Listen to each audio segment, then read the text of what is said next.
আমার জীবন বাঁচাতে সাহায্য করুন ভাই। আমার ছোট ছোট ছেলে মেয়ে নিয়ে আমি এখন পথে বসে যাচ্ছি ভাই। এরা আমার বাড়িতে ঢুকতে দেয় না, আমার গরু বছর ঘর বাড়ি আগুন দেবে এমন হুমকি দেয় ভাই। আপনারা যদি আমাকে বাঁচান, আপনারা দেশবাসী সবাই আমাকে বাঁচান ভাই।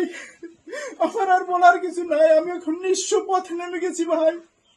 আমার লক্ষ লক্ষ টাকা এনজিও থেকে লোন করা।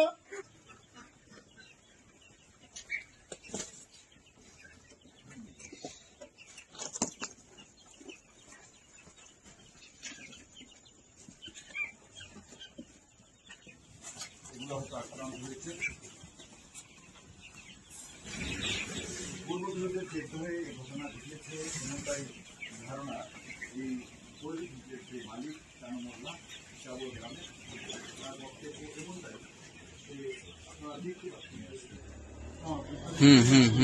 ভাই আপনার নাম কি?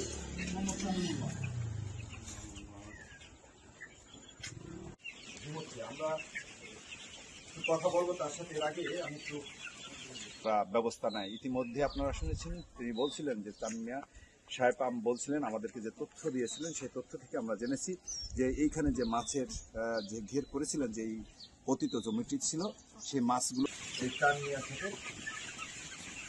তো আপনারা দেখতে পাচ্ছেন যে কয়েক হাজার কত মুরগি মারা গেছে ভাইয়া? কত মুরগি মারা গেছে ভাইয়া? কত মুরগি হইবে? প্রায় 4,000 মুরগি। এই 4,000 মুরগি মেরে ফেলাইছে।